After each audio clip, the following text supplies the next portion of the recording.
오늘 죽기, 투옥, 전도라는 제목으로 말씀을 나누도록 하겠습니다. 바울의 2차 전도 여행을 보고 있죠. 지난주에 우리는 성령의 인도하심에 따라 바울이 빌립보에 도달한 내용을 함께 살펴보았습니다. 거기서 누구를 만났죠? 유럽 최초의 기독교인이 된 루디아를 만나게 됩니다. 이 사람은 자주색 옷, 실은 그 당시에 자주색이라는 것을 만들기 굉장히 어렵다고 해요. 알아본 바로는 어떤 이렇게 우렁이를 오랫동안 끓이고 할 때 거기서 나오는 그런 액체가 자주색이 되어서 그걸 염료로 쓰는 것이기 때문에 얼마나 많은 우렁이가 필요할까요? 잡기도 어려운데. 그러니까 이 자주색 자체가 굉장히 비싼 옷감으로 사용되었고 이것의 장사인 루디아가 부자였다는 것을 보여줍니다. 그리고 이 부자인 루디아가 기독교인이 된 후 한 행동을 우리 지난주에 마지막에 살펴보았어요. 이렇게 바울을 섬겼다. 그 일행을 섬겼다고 기록합니다. 함께 읽겠습니다. 시작.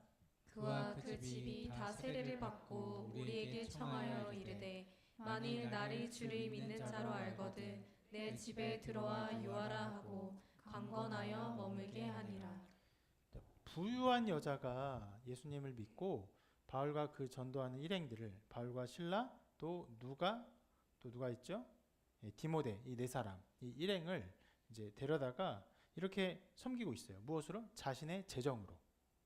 여러분 이게 굉장히 중요한 부분입니다. 실은 지난주에도 중요한 부분이지만 실은 이 내용은 오늘 이 말씀을 볼 때 더 중요한 부분이긴 해요. 부유한 사람이 자기 재정을 가지고 이 전도팀 일행을 전심으로 그 재정으로 섬겼다. 여러분 이것을 먼저 기억하시기를 바라요. 그리고는 이것과는 상관없는 것 같은 내용들이 오늘 쭉 나옵니다. 자, 바울의 일행들은 습관대로 기도하기 위해서 가다가 점치는 귀신 들린 여종을 만납니다. 자, 이 여자에 대해서 이렇게 설명을 해요. 점으로 그 주인들의 큰 이익을 주는 자다라고 말을 해요. 여러분 이걸 보면요. 귀신이 점을 치는 일에 있어서 능력이 있다는 것을 알 수 있습니다. 그럼 점 치는 일이요. 어떤 면에서는요. 완전히 허황된 일이 아니에요. 귀신 들려서 사람들의 어떤 생각들 또 사람들의 앞날의 어떠한 모습들을요. 어느 정도 알려줄 수 있는 권세가 있어요.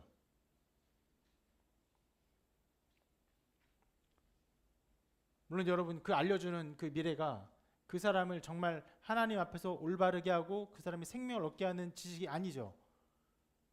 때론 그 사람을 부유하게 하는 지식이 되기도 합니다. 그 사람이 잘 되게 하는 지식이 될 수도 있어요. 그러나 결국 그 모든 지식은 그 사람 어디로 이끕니까? 멸망의 길로 이끄는 것이에요.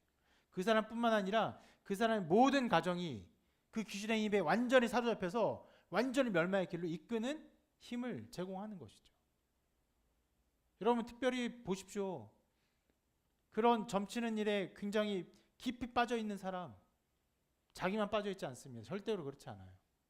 그 자녀들, 자손들, 그 후손의 후손들까지도 그 어떤 귀신의 세력의 보호 아래서 그들이 평안하기를 바라고 겉으로는요.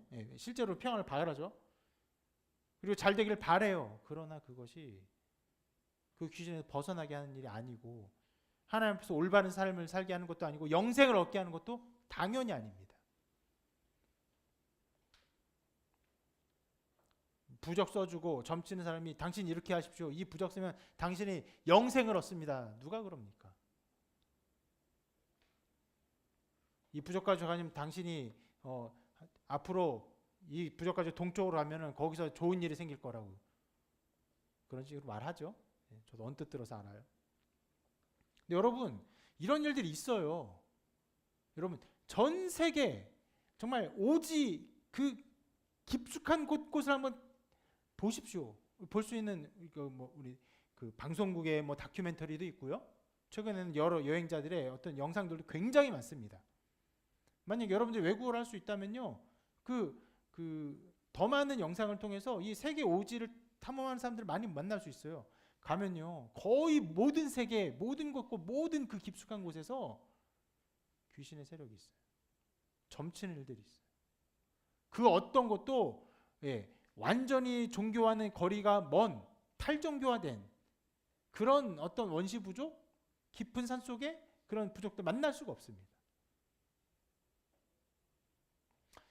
여기에도 그런 일이 있었던 거죠.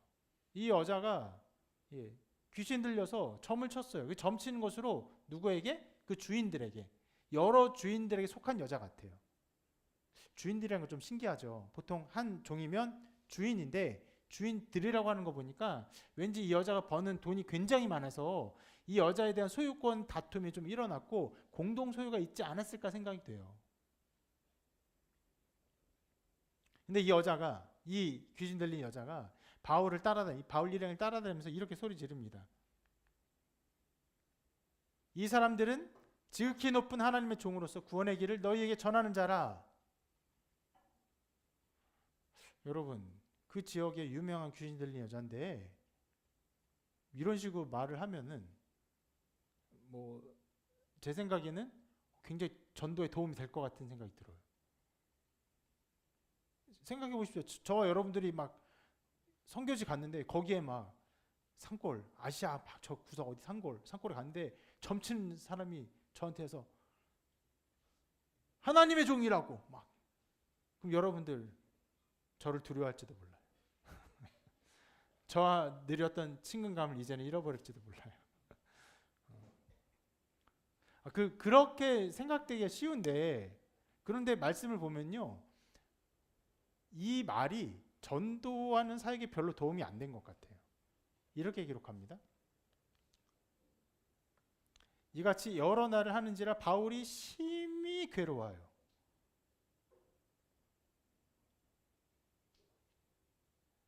이 말을 보면요, 이 여자의 말이나 태도나 뉘앙스나 이런 것들을 조금 추론해 볼 수 있는데, 그 귀신이 당연히 그 말에는 진리가 섞여 있어요.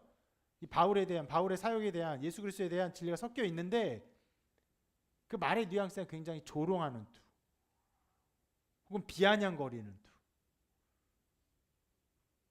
혹은요 굉장히 귀신의 소리로 굉장히 듣기 싫게 계속 이 소리를 지름으로 괴롭게 하고 고통스럽게 하는 이런 일들이 있지 않았을까 생각이 됩니다.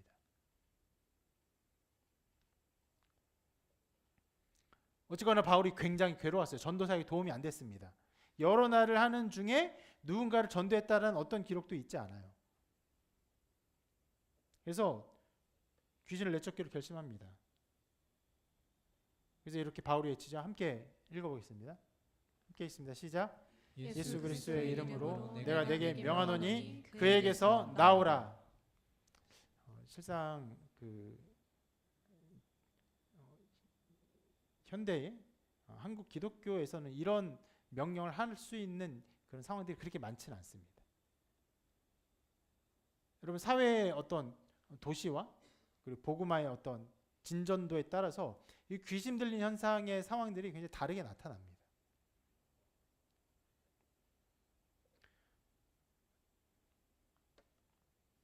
이러한 명령으로 바울은 이 귀신을 내쫓았고 있습니다. 여러분, 이 말씀은요, 실은 이것만을 보여주기 위해서 이 전체 말씀이 기록된 것은 아니지만 하나님의 능력이 나타날 때 귀신의 세력들이 쫓겨나가고 그 사람들이 해방되는 것들을 여실하게 보여주고 있어요. 여러분, 좀 추천을 좀 하는데 유튜브 영상에 BBC 뉴스, 네팔, 기독교 이것들을 한번 쭉 검색 한번 해보십시오. 네팔에서 기독교인들이 최근 들어 급격히 많아지고 있다는 내용의 영상인데 누가 그 영상을 만들었냐면 BBC 뉴스에서 만든 거예요. 공식적인, 어떻게 보면 우리나라 KBS 뉴스보다 BBC 뉴스 훨씬 공신력이 있죠. 그런 뉴스에서 네팔의 기독교인이 많아진다는 현상을 그 영상으로 기록해서 얼마 전에 남겼습니다. 몇 달 전에. 왜 그런 일이 벌어지느냐? 특별히 한국의 선교사들이 가서 복음 전하는데 복음 전하는 것으로 인해서 귀신 들린 수많은 사람이 내쫓김을 당하는 거예요. 그 네팔의 그 산골짜기 마을마다 사람들이 엄청나게 많이 그 미신에 눌려 있고 찌들려 있고 뭐 때마다 시마다 뭐 재물을 피를 흘려서 갖다 바치는 어떤 면에서 굉장히 원시적인 종류의 그런 미신에 사로잡혀 살고 있었어요. 근데 복음이 전해지는 곳마다 사람이 자유를 얻는 거예요. 그들이 하나님을 찬양하고 주 예수의 이름을 높이면서 복음의 기쁨을 누리는 것이.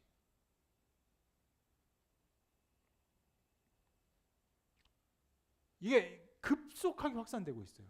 지역적으로. 그래서 네팔의 그 지역의 사람들이 기독교를 굉장히 미워합니다. 기독교가 저렇게 흥왕하면은 결국 네팔의 모든 전통들은 무너질 것이다. 네팔에 뭐 얼마나 전통들이겠습니까? 우리나라 고사 지내는 것처럼. 여러분, 고사 지내는 게 무너지면 한국의 전통이 무너지는 것입니까? 그런 거가 똑같은 거예요. 네팔의 전통이 무너질 것이다 하면서 그 당국과 함께 법을 발의해서 기독교가 공격적인 전도를 하지 못하도록 그런 어떤 법적인 제재를 가하고 있습니다. 그 법적인 제재 그 말이 뭐냐면 한국 기독교가 굉장히 그 강요하는 태도와 또 공격적인 그런 방법들을 통해서 사람들을 강제로 개종시키고 있다. 절대 그런 일이 일어나지 않습니다. 그저 복음 전할 뿐이죠.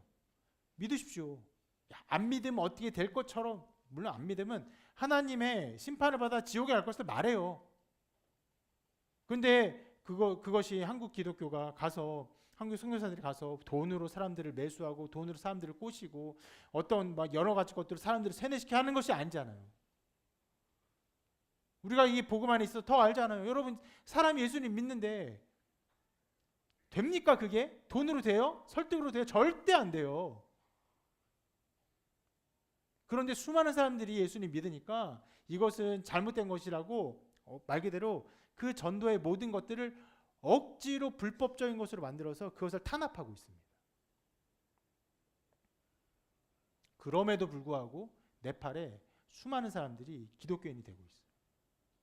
엄청난 일이 일어나고 있습니다. 여러분, 이런 일들이 일어나요. 예수 그리스도의 이름으로 내가 내 명하노니 그에게서 나오라 할 때 귀신 내쫓겨나요. 그렇지 않을 때, 이 복음이 선포되지 않을 때 정말 세계 곳곳 구석구석마다 귀신의 힘이 침투해서 수많은 사람들이 거기에 얽매여서 완전히 종로를 타면서 왜 재물을 바치는지도 몰라요. 그것이 왜 자기의 유익이 되는지도 몰라요. 실상 한 그 네팔의 기독교인 된 사람의 말이 전 너무 인상적이었어요. 기독교인이 되니까 그때마다 계속 바쳐야 되는 재물을 바치지도 않아도 되고 너무 좋습니다. 그 말의 한켠은요, 재정적인 유익이에요. 얼마나 못 살아요. 못 사는데도 계속 재물을 죽여서 바쳐야 되는 거예요. 자기네 먹고 살기도 힘든데. 여러분, 그렇게 왜 섬겨야 되는지고 어떻게 섬겨야 되는지도, 그것이 무슨 이유가 되는지도 알지도 못한 채 그런 일을 합니다. 우리나라는 그렇습니까? 5천만 원짜리 1억짜리 전기차를 사요. 막 하이브리드 차를 사요. 최첨단 기술 녹아 있어요. 그 차가 사고가 나지 않게 거기다가 소주 뿌리고 뭐 이렇게 하고 뭐 절하고, 그게 무슨 기괴한 일이 일어납니까? 그런 일들이 있어요. 귀신의 세력들이 있습니다. 자, 오늘 말씀에도 이제 그런 내용이 잠깐 그렇게 나왔습니다. 근데 이것이 아주 중요한 핵심은 아니에요. 실은 어떻게 보면 굉장히 특이한데, 이 귀신을 내어 쫓고는 이 여자가 어떻게 됐다는 기록조차도 없어요. 오늘 말씀에는.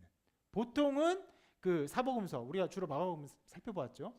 거기서 누군가 귀신에서 내쫓김 당하면 그 사람이 어떻게 합니까? 예수 그리스도를 쫓고 이런 얘기는 나오잖아요. 근데 오늘은요, 이 여종이 어떻게 됐는지에 대한 아무런 기록이 나오잖아요. 그만큼 이 여자가 귀신에서 쫓김 받은 것은 아주 중요하게 다뤄지는 내용은 아니긴 합니다.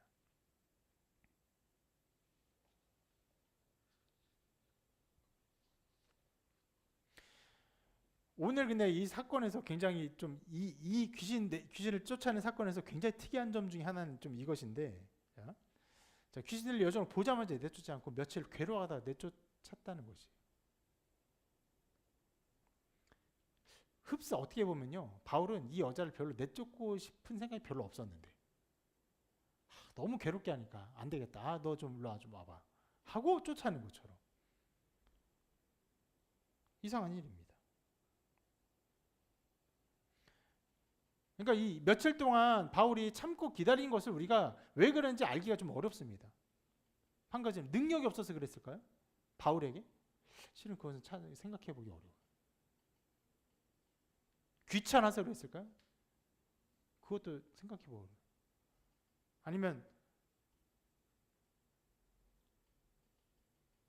귀신 들린 것을 알아보지 못했을까요? 그것도 아니었을 거예요. 여러분, 귀신 들린 사람 만나면 그것이 꽤 느껴집니다. 그 말, 언행, 눈빛 이런 것에 그런 것들이 곧장 느껴져요. 바울은 그것을 더 잘 알았을 거예요. 근데 이 뒤에 일을 보면 어느 정도 바울이 내쫓지 않은 것에 대한 좀 짐작되는 상황이 보입니다. 그것은 자, 이 여자가 이 귀신에서 내쫓김 당하고 귀신 쫓아나고 결국 이 여종의 주인들이 재정적인 엄청난 손해를 입게 돼요. 이 구조를 알고 있었기 때문에 이것을 내쫓게 되면은 이런 상황에 대해서 굉장히 전도의 사역이 방해될까 염려하지 않았을까? 가능한 생각이 한 가지가 있습니다. 물론 여러분, 바울이 이렇게 귀신을 내쫓으면은 내가 핍박을 받을 거야. 당연히 이것을 두려워하는 사람도 아닙니다. 바울은 환난 중에 즐거워하는 사람이었어요. 어떤 환난과 핍박도 두려워하는 사람이 아니었어요.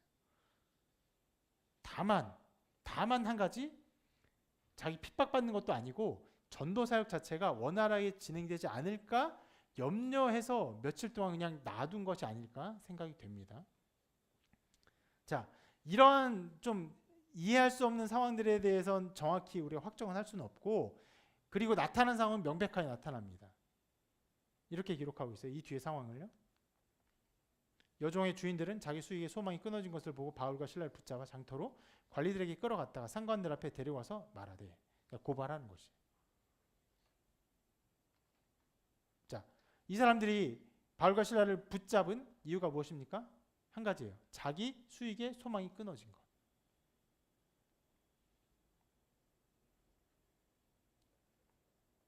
엄청난 돈을 벌다가 이제는 완전히 그 여망이 없어지니 얼마나 분노하겠습니까? 자, 여러분, 우리는 여기서 이 이야기를 좀 살펴보고자 해요. 그것은 바로 돈에 대한 문제입니다. 오늘 제가 말씀을 시작하면서 여러분, 그 루디아가 바울 일행을 섬겼던 그 중요한 그 지점을 기억하시라고 말씀드렸어요. 여러분, 재정적인 풍성함, 부유함이 복음의 사역과 결부될 때 그것이 하나님의 나라를 위해서 굉장히 귀하게 사용되고 있음을 그 앞의 사건이 보여주고 있어요. 그런데 그 반대로 복음의 사역이 부유함을 침범할 때 사람들은 거기에서부터 분노를 나타내면서 이 복음의 사역을 적극적으로 반대하는 모습을 보여주고 있는 것입니다. 이 재정에 대한 두 가지 상반된 태도예요. 이 재정으로 말미암은 복음에 대한 상반된 태도가 아주 극명하게 갈라지고 있는 것이에요. 여러분, 여러분의 삶에도 이런 일이 일어날 수 있습니다. 복음을 위해 하나님 나라를 위해서 재정을 헌신하면 그것이 쓰입니다. 귀하게 쓰여요. 사역에 큰 도움이 됩니다. 루디아가 믿은 지 얼마 안 됐지만 정말 믿자마자 바울을 섬겼지만 바울 일행은 그의 섬김 속에서 이 사역을 진행했어요. 여러분, 이게 굉장히 귀한 일이에요. 신비로운 일입니다. 우리 같은 미천한 존재가 하나님 나라에 얼마나 영향을 끼칠 수 있겠습니까? 우리가 무언가를 드린다 한들 하나님께 무슨 도움이 되겠어요? 이 우주를 만드신 하나님 앞에 이 지구에서 우리가 무엇을 드린다 한들 그것이 얼마나 하나님께 유익이 되겠습니까? 여러분, 때로 그 집에서 가축을 기르면, 애완동물 기르면 그런 일들이 있어요. 고양이, 개 이런 걸 기르면 특히 고양이들 종종 그런 것 같은데 막 주인한테 고마움을 느낄 때 밖에 나가서 뭐 자꾸 가져올 때가 있어요. 나뭇가지 가져오고. 예, 말한 것처럼 쥐를 물어와요. 그것도 산채로. 왜 물어옵니까? 주인 깜짝 놀래키려고? 아니죠. 고마우니까. 도움이 됩니까? 쥐 물어오면 고마워요? 이 소중한 쥐 고마워요? 여러분, 개나 고양이가 고마워해서 그 물어오는 것이 인간에 하등 도움이 안 되는 것처럼 우리가 고마워서 하나님께 무언가를 드린다는 그게 무슨 도움이 되겠습니까? 그게 하나님의 영광이 어떻게 도움이 되겠습니까? 그런데 신비하게도 하나님 모든 나라의 영광과 하나님의 사역의 모든 수준을요 우리의 눈높이에 맞추시고 그를 일으키사 우리의 헌신과 우리의 이 드림을 기쁘게 받으시고 쓰십니다. 놀라운 일이에요.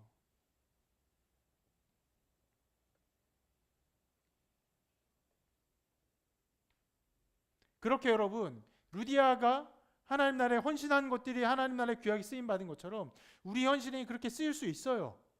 그런 일들이 일어납니다. 우리가 이렇게 존재하는 것 자체도 실은 그런 드림과 헌신 때문에 이루어진 것입니다. 혹 여러분 가운데 나는 별로 그렇게 드리지 않은 것 같은데 여러분만 안 되는 거예요. 굉장히 많은 사람이 말도 안 되는 헌신을 했기 때문에 여러분 이 자리에 있는 거예요. 그냥 있지 않아요. 물론 겉으로 드러나는 몇 가지 일들이 있었죠. 뭐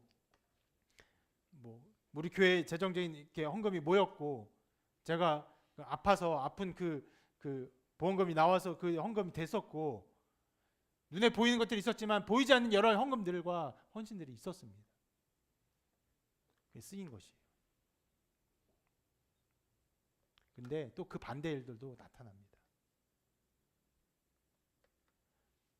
바울이 며칠 동안 복음을 전하며 다녔지만 바울을 잡아서 고발하는 일을 하지 않았어요. 근데 언제 고발했습니까? 이 여종이 이 귀신 내쫓김 당하고 이 소득의 여망이 끊겼을 때, 자기에게 손해가 나타났을 때 복음의 적극적인 반대자가 되었어요.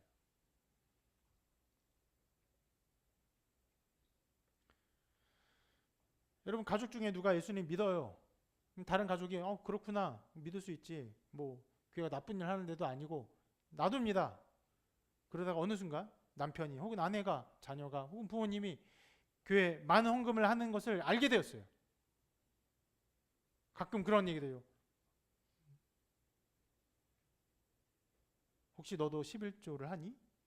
11조를 어디서 들어서 11조를 하니? 자녀나 부모님이나 남편 아내 소득이 얼마인 거 아니까 11조 얼마나 큽니까 여러분.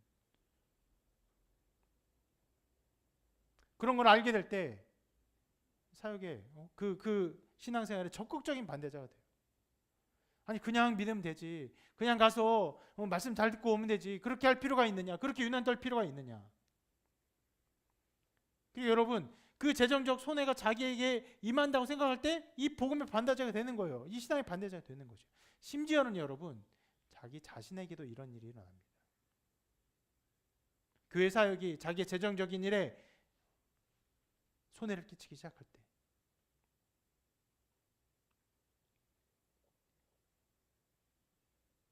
자기 재정에 부담이 되기 시작할 때 이 신앙이 있어서 뒤로 물러가는 일이 벌어집니다.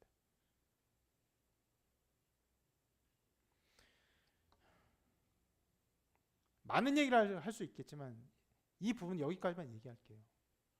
여러분 이처럼요 돈은요 언제나 우리 신앙에 굉장히 중요하게 작용합니다. 오늘 말씀도 그것들을 보여줘요.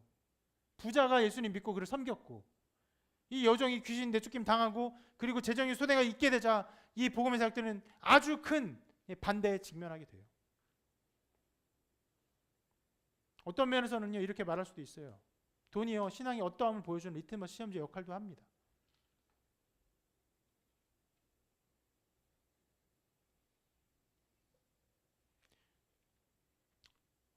여러분 모두가 루디아처럼 여러분이 가지고 있는 것을 하나님 나라를 위해서 기쁘게 드리는 사람이 되기를 바랍니다. 자기 손해가 끼친다고 생각했을 때 이 복음을 미워하고 싫어하고 반대하는 그런 사람이 되지 않기를 바랍니다. 자, 그렇게 이 돈 때문에 끌려가서 고발을 당했는데 실제로 고발된 내용은 돈에 대한 것이 아니에요. 고발된 내용을 이렇게 말합니다. 같이 한번 읽어볼게요. 시작. 이 사람들이 유대인인데 우리 성을 심히 요란하게 하여 로마 사람인 우리가 받지도 못하고 행하지도 못할 풍속을 전한다. 돈 얘기 하나도 없죠. 굉장히 이 사람들이요 아주 명석한 사람들이에요. 만약 있는 사실을 그대로 고발했다면 이 사람이 우리 종에 귀신을 내쫓아서 우리가 점을 못 쳐서 이제 돈을 벌 수 없게 됐습니다. 그럼 로마법이 뭐라고 심판을 하겠어요? 로마법이 그걸 어떻게 재판하겠어요? 그러니까 재판할 그건 너희들의 종교나 신앙에 관련된 문제니까 너희들이 알아서 알아 버리잖아요. 실은 예수님 죽일 때도 유대인들이 로마법에 항소할 때 굉장히 절묘하게 했죠. 이 사람이 신성모독했습니다. 성전을 허문다고 했습니다. 자기가 하나님의 아들이라고 했습니다. 이렇게 말하지 않았죠. 자기가 유대인의 왕이라고 했습니다. 반역죄로 고발했어요. 굉장히 여기도 지혜롭게 고발한 것이에요.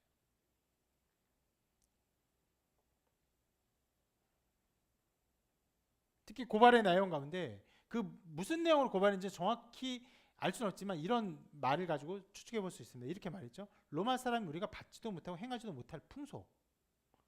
여기서 이제 추측하는 것은 바울의 말, 바울의 가르침, 바울의 전도의 그 모든 것 가운데 로마 사람이 기본적으로 행했던 모든 삶의 태도에서 부딪혔던 지점, 바로 황제 숭배. 바울은 언제나 가면서 하나님이 참 하나님이십니다. 그분이 우리 아들을 예수 그리스도를 보내주셨습니다. 그분이 우리의 주님이십니다.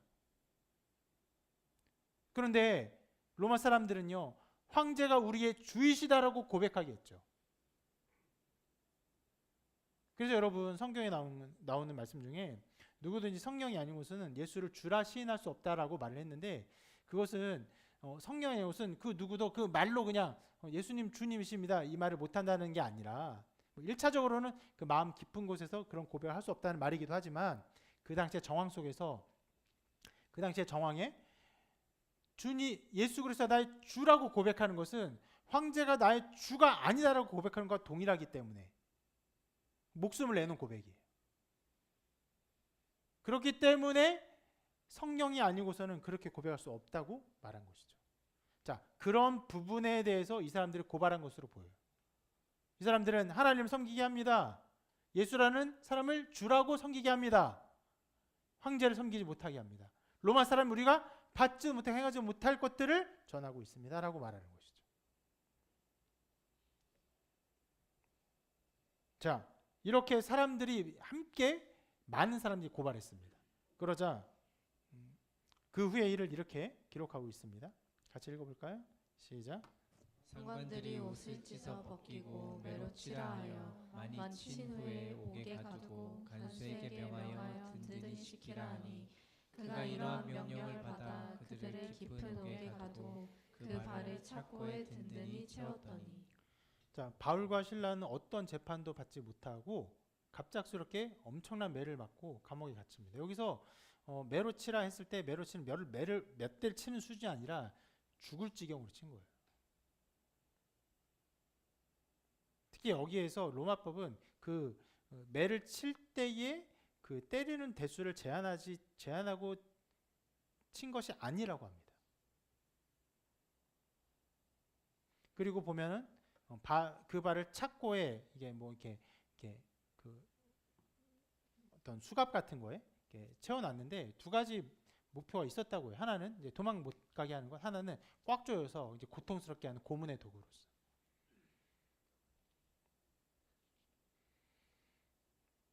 정말 갑작스럽게 바울과 실라가 감옥에 갇혔고 갇히기 전에 어마어마하게 맞고 거의 죽음에 이르는 상태에서 그리고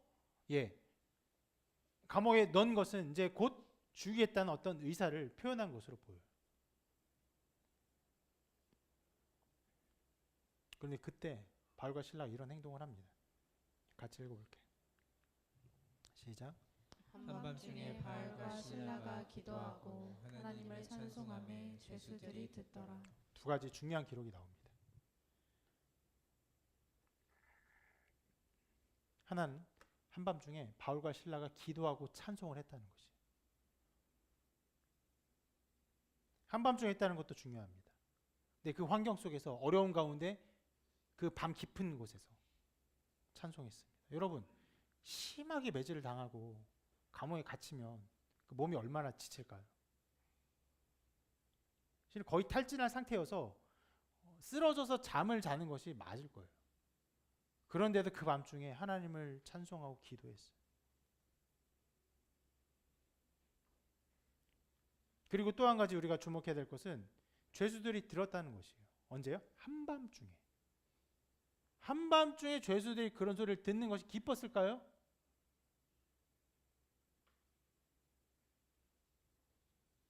감옥 영화 보십시오, 여러분. 여러 가지 감옥 영화 보십시오.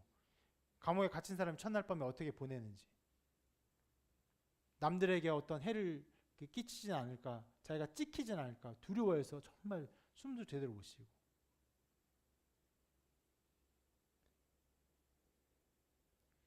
어떤 면에서는요, 이러한 찬송과 기도 소리가 다른 죄수들을 굉장히 불편하게 했을 텐데, 자, 이 말씀을 보면요, 이 죄수들이 그 불편한 것에 대해 불편한 것에 대해서 불평을 말하지 아니하고 그냥 들었다라고 기록하고 있어요. 뒤에 내용들을 우리가 해석하는데 제가 볼 때는 굉장히 중요한 지점이라고 생각이 됩니다. 자, 그리고 이러한 때 갑자기 어떤 일이 일어납니다. 같이 읽어볼까요? 시작. 이에 갑자기 큰 지진이 나서 옥토가 움직이고 문이 곧 다 열리며 모든 사람의 매인 것이 다 벗어진지라. 지진이 일어났어요. 하나님의 엄청난 간섭하심이 여기에 일어납니다. 그리고 계속 이렇게 기록합니다. 제가 읽을게요. 이거는 간수가 자다가 깨어 옥문들이 열린 것을 보고 죄수들이 도망한 줄 생각하고 칼을 빼어 자결을 하거늘. 여러분, 여기 간수가 왜 자살하려고 했을까요?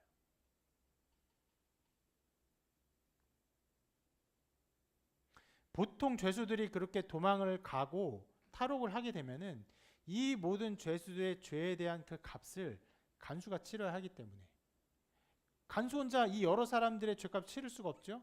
그런 경우에는 보통 자기 가족들에게까지 그 죄에 대한 책임이 물려지기 때문에 차라리 자기가 이 죄수들에 의해서 죽임당하고 이 사람들이 탈출한 상황으로 이 장면을 보여주는 것이 자기 가족을 보호하는 가장 좋은 길이라고 판단한 것으로 보여요. 실은 이후에 이 간수는요, 예수님 믿고 이 가족들을 다 예수님 믿게 합니다. 굉장히 가족들을 아끼는 사람이었던 것으로 보여요. 그렇기 때문에 자살하려고 했던 것으로 보입니다. 그때 바울이 이렇게 말합니다. 바울이 크게 소리질러 이르되 내 몸을 상하지 말라. 우리가 다 여기 있노라.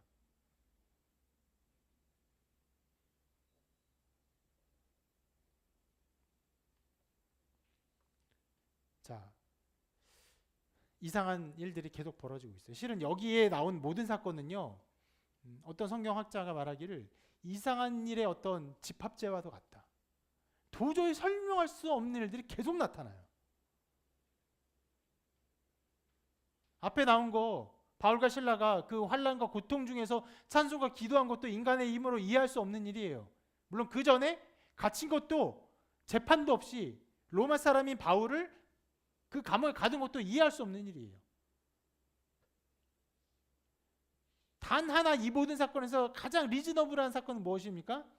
귀신을 내쫓은 것 때문에 이 주인들이 화가 나서 이 바울과 실라를 잡아다가 고발한 것. 그 전에 것도 이해가 안 되죠. 바울이 왜 며칠 동안 이 여자를 가만히 뒀을까? 이것도 이해가 안 돼요. 점점점 안 돼서 실은 여기에서 그 이상한 일이 가장 크게, 또 이후에도 마찬가지지만 드러납니다. 옥토가 흔들리고 다 열렸는데 아무도 도망가지 않아요.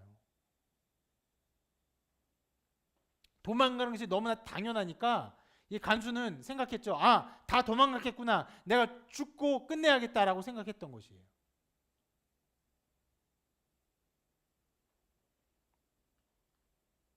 성경에서 이것에 대한 이유를 말하고 있지는 않습니다. 근데 저는요, 아까 제가 말했던 그 말씀 있죠. 그것이 이 이상한 행동을 푸는 열쇠라고 생각합니다.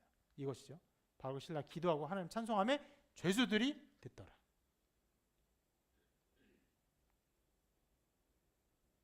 죄수들이 불평하지 않았어요. 그 죽음에 거의 이른 바울과 실라가 그 환난 속에서 하나님을 찬송하고 기도하는 그 모든 소리를 들었어요. 여러분, 그것은 인간이 평생에 한 번도 만나거나 경험하기 힘든 지점이라고 생각해요. 어떤 사람이 자기의 죽음의 상태에 이르렀는데 그 죽음을 넘어서는 고백, 그 생명을 넘어서는 고백, 그 죽음을 더 넘어간 그 나라를 소망하는 그 영광의 찬송과 고백을 누가 그것을 함부로 들어볼 수 있겠습니까? 제가 좋아하는 찬송가가 있습니다. 하늘 가는 밝은 길이 내 앞에 있으니, 이런 찬송이 있어요. 그 찬송에 그 얽혀 있는 얘기가 있어요.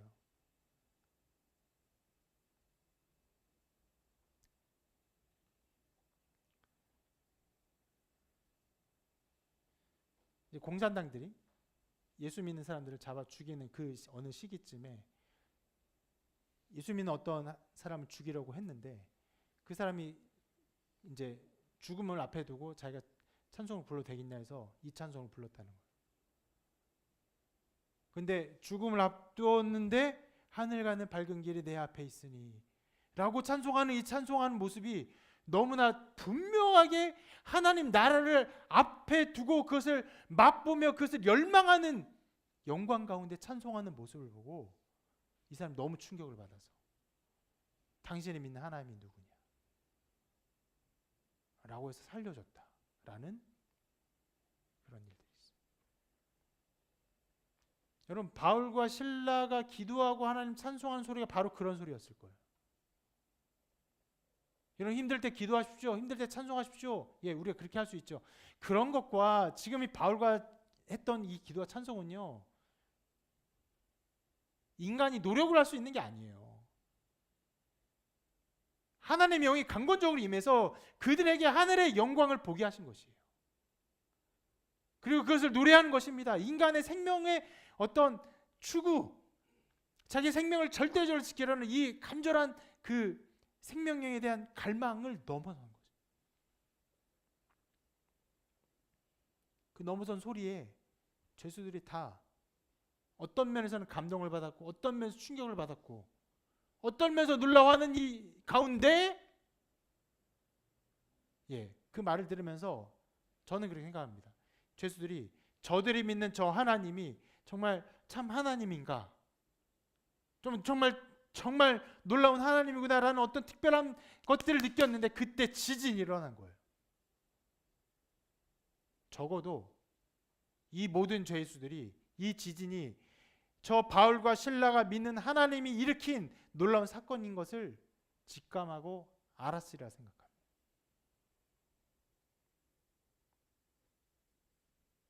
그리고 그것을 틈타서 도망하지 않고 도리 어떻게 했어요?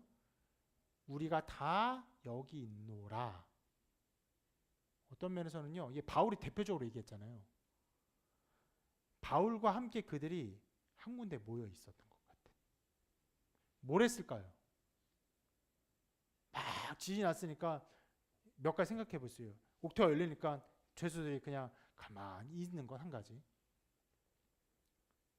실은 생각해 볼 건 당연히 도망가는 건데 안 도망갔으니까 그 다음 생각해 볼 것은 그 상황에서 바울에게 가지 않았을까 생각해요.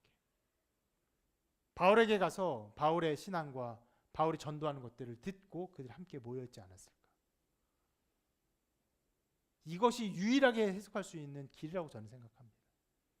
근데 여러분, 물론 성경에 말하지 않기 때문에 다 추측의 그 영역이요.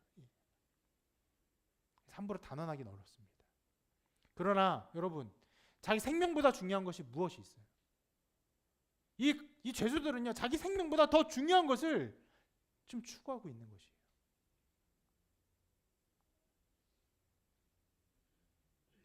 복음이 전파될 때, 복음의 영광을 맛볼 때, 거기서 우리의 영생을 발견하게 될 때 사람은 거기에서 자기 생명보다 더 중요한 것을 발견하게 되는 것이죠.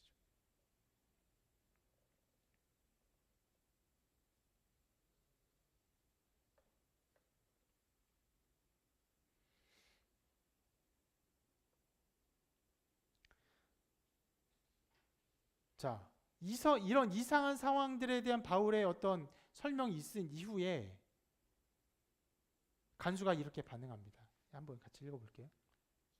시작.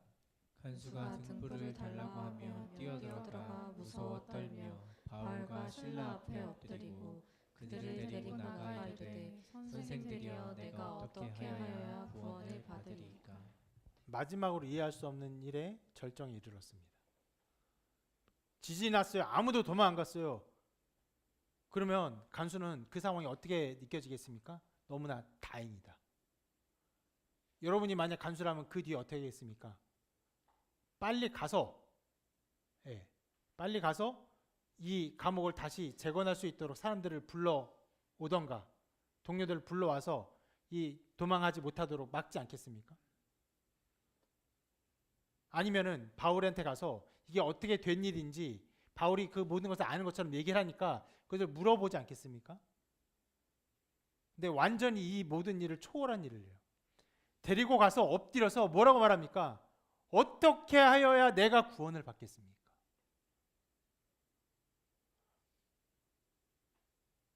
막 얘기가 완전 동문서답인 것처럼 진행되고 있어요. 어떤 인과성도 보이지 않는 것처럼 얘기가 진행되는 것이에요.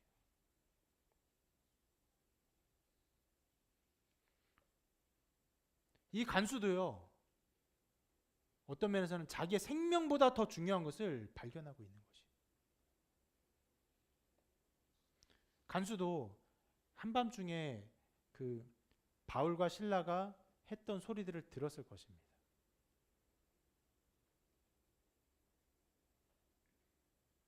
그리고 지진과 그 뒤에 일어난 모든 일을 통해서 하나님의 권능을 보았고,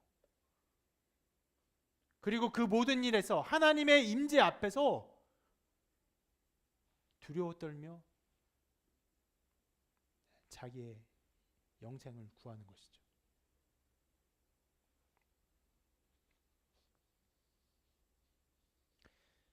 그리고 바울이 말합니다. 이거 중요한 말씀이니까 같이 한번 읽어볼까요? 시작. 주 예수를 믿으라. 그리하면 너와 내 집이 구원을 받으리라. 위대한 선포죠. 명료합니다. 선명해요. 이 말씀을 모르는 그리스도인은 아무도 없어요. 이 앞의 사건은 굉장히 복잡하고 왜 그랬는지, 왜 어떤 사건이 나지 도저히 설명하기도 어려운 일이지만 이 선포는 누구나 다 알고 있어요. 주 예수를 믿으라. 그리하면 너와 내 집이 구원을 받으리라. 그리고 뒤에 이렇게 기록합니다. 주의 말씀을 그 사람과 그 집에 있는 모든 사람에게 전하더라. 그 밤 그 시각에 간수가 그들을 데려다가 그 맞은 자리를 씻어주고 자기가 그 온 가족이 다 세례를 받은 후 그들을 데리고 자기 집에 올라가서 음식을 차려주고 그와 온 집안이 하나님 믿음으로 크게 기뻐하니라. 오늘 말씀 처음에 볼 때 루디아의 가족과 되게 비슷하죠. 루디아와 그의 가족들이 모두 예수님 믿었어요. 이 간수들도 모두 예수님 믿었습니다.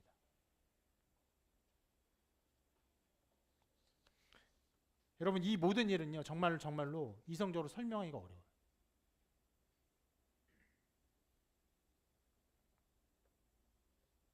감옥에 갇힌 것도 이상한 일이고, 그 와중에 찬송과 기도한 것도 이상한 일이고, 지진도 이상한 일이고, 도망가지 않은 것도 이상한 일이고, 간수가 이런 고백한 것도 이상한 일입니다. 사람의 생각으로는 도저히 설명할 방법이 없습니다. 단 하나 있어요. 단 하나. 바로 사람을 구원한 하나님의 역사하심으로만 설명이 됩니다. 하나님은요, 사람을 구원하기 위해서 고난의 방법을 사용하십니다.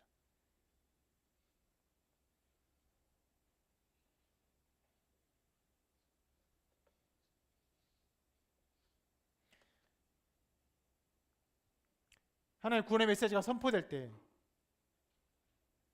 그 메시지가 사람의 마음을 감동할 때 사람들은 그 외침에 반응하여 나옵니다. 지금 당장 유익을 얻는 것보다 영생을 얻는 것이 더 중요하다고 생각하고 하나님께 나옵니다.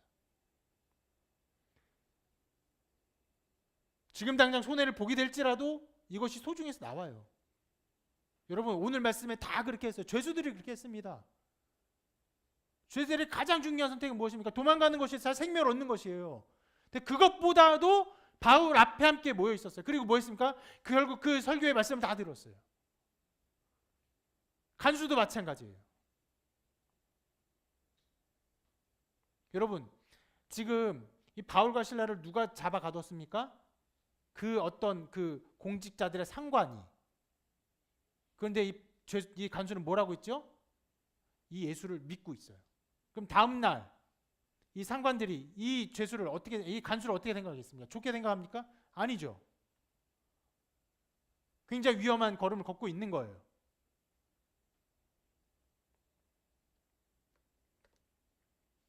그런데도 나왔어요. 그리고 뭐라고 말합니까? 내가 어떻게 구원을 받으리까? 하나님의 임재하심이 나타날 때 사람은 지금 당장 나의 생명보다도, 지금 당장 나의 그 어떤 이익보다도 영원한 생명, 영원한 심판 앞에 내가 어떻게 살아야 되는지를, 내가 어떻게 믿어야 되는지를 아는 것이 중요함을 깨닫게 됩니다. 예수님이 이렇게 말씀하셨죠. 사람이 만약 온 천하를 얻고도 제 목숨을 잃으면 무엇이 유익하리요? 사람이 무엇을 주고 제 목숨과 바꾸겠느냐?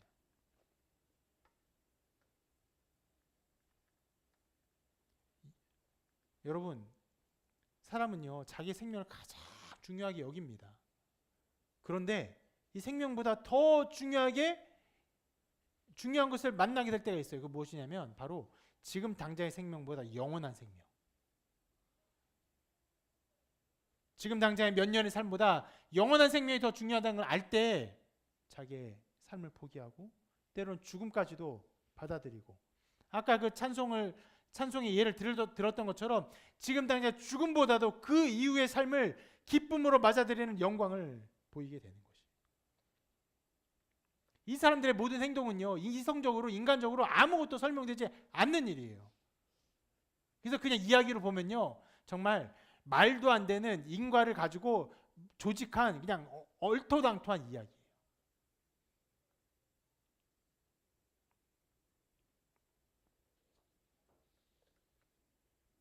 그런 하나님의 임재하심이 나타났고 하나님에 대한 복음이 선포됐고 그 안에서 하나님의 영광을 맛보고 있을 때 사람들은 그것보다 더 중요한 것이 없다는 것을 알게 됩니다.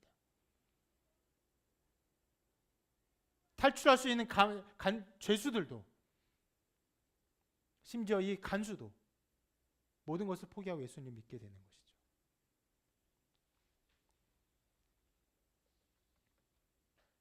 실은 이 이야기는요 계속되는 이야기의 연장선상이에요. 오늘 제일 먼저 나왔던 사람이 누굽니까? 루디아죠. 루디아도 예수님 믿고 자기의 실은 장사하는 여자였어요. 그 시대의 여자가 장사를 해서 돈을 버는 건 얼마나 어렵겠습니까? 그런 사람에게 돈은요 가장 소중한 것이에요. 그래서 기꺼이 드리는 것이에요. 그것보다 더 소중한 것이 루디아에게 나타난 것이에요. 여기에는 죄수들도 간수도 자기가 소중하게 여긴 그 무엇보다도 더 소중하게 이 영생을 취했던 것입니다.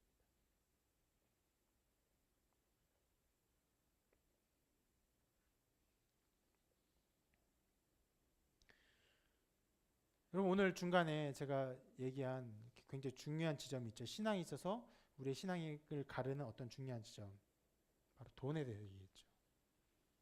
실은 오늘 얘기 전체는요 우리가 무엇을 가장 소중하게 여기느냐, 하나님의 복음이 나타났을 때 하나님의 역사는 사람을 어떻게 바꾸느냐, 이것들을 보여줘요.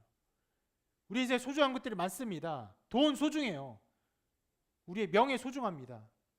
우리의 가족 소중해요. 나의 생명 그 무엇보다 소중합니다.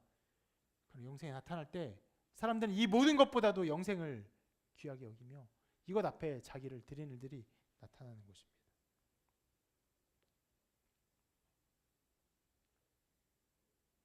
그리고 오늘 사건에서 매우 중요하게 사용된 한 가지가 있습니다. 그것은 뭐냐면 바로 고난 가운데 나타낸 바울과 실라의 신앙이었어요. 오늘 사건을 여러분 그냥 길지 않거든요. 읽어보면요 실은 되게 이해도 안 되고 바울과 실라의 입장에서 보면요 너무나 급변해요. 모든 상황이 말도 안 되는 일들이 벌어지는 거예요. 귀인들 여자가 계속 괴롭히고 쫓아냈더니 갑자기 재판을 받고 엄청나게 맞고 죽을 만큼 맞고 감옥에 갇히고 지진이 나고 거기 사람들이 예수님 믿고. 여러분, 하나님께서 지진을 일으키셔서 이제 그들을 결국 구원케 하는 일들을, 놀라운 역사를 일으켜 주셨는데, 그 전에 매질을 당하기 전에 하나님이 놀라운 능력을 일으켜서 이 간수를 혹은 이 죄수들을 구원할 수 있지는 않았을까요?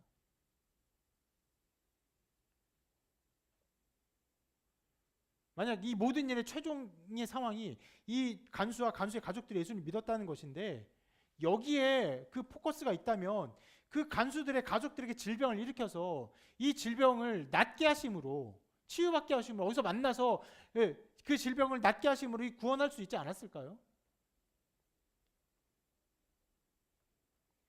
그 모든 걸 하실 수 있었을 거예요. 그런데도 불구하고 하나님은요, 바울과 실라를요, 고난 가운데 두셨어요.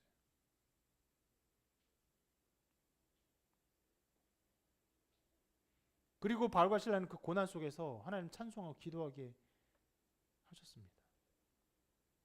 그리고 소리가 한밤중에 감옥에 울려 퍼지게 하셨어요. 여러분, 우리 인생에 하나님의 섭리하심 속에서 우리가 이해할 수 없는 일들이 일어납니다. 하나님 이렇게 하셨으면 어떨까? 하나님 저렇게 하시면 어땠을까? 우리를 좀 더 고난 가운데 두지 않고 평안하게 하시면 어땠을까? 이런 일들이 있어요. 그런데 하나님은 우리를 일부러 고난 가운데 두실 때가 있어요. 하나님의 능력이 아니면, 하나님의 도우심이 아니고는 이겨낼 수 없게 하시고, 고난 가운데 외치는 우리의 간절한 외침이 아니고는 우리의 신앙이 드러나지 않게 하실 때가 있어요.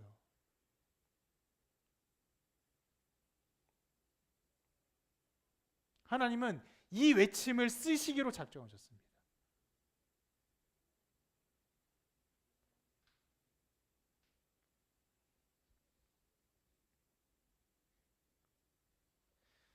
여러분, 인생에도 이해할 수 없는 일들이 일어날 것입니다.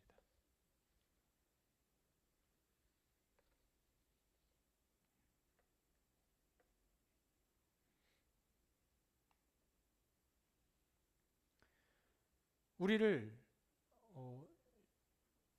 정말 편하고 쉬운 자리로 인도하지 아니하시고, 굉장히 어려운 상황 가운데 우리의 신앙을 고백하게 하는 그 자리로 언제나 인도하십니다.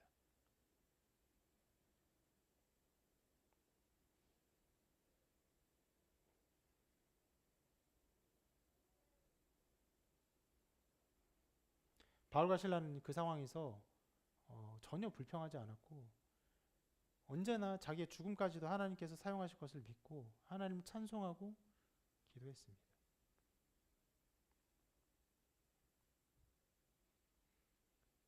그러한 신앙의 고백을 하나님이 사용하셨고, 죽어도 지키는 진심에서 하나님의 영광이 드러나게 하셨습니다.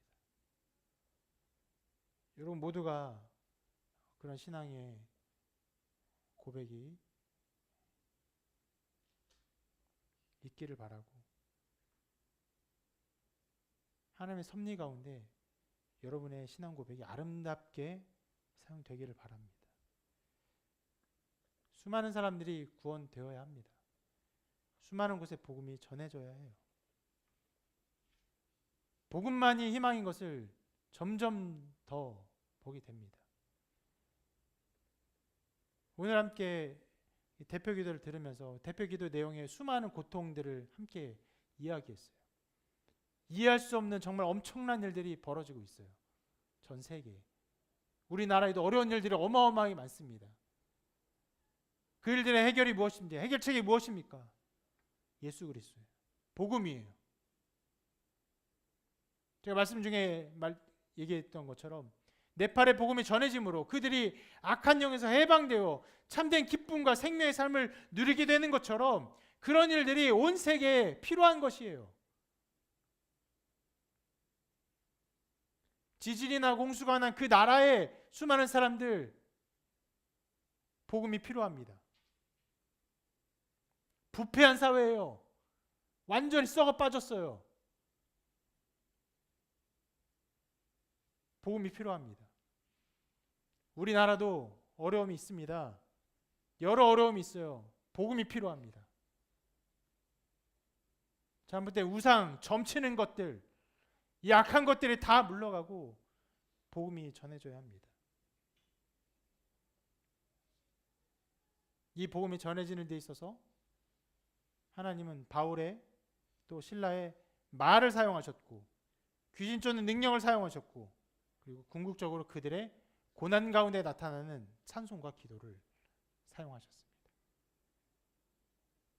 여러분의 삶이 모두 그렇게 복음을 위해서 사용되기를 바라고 또 여러분의 삶을 통해 여러분의 신앙 고백을 통해 하나님 나라 확장되기를 주님의 이름으로 축원합니다. 우리 함께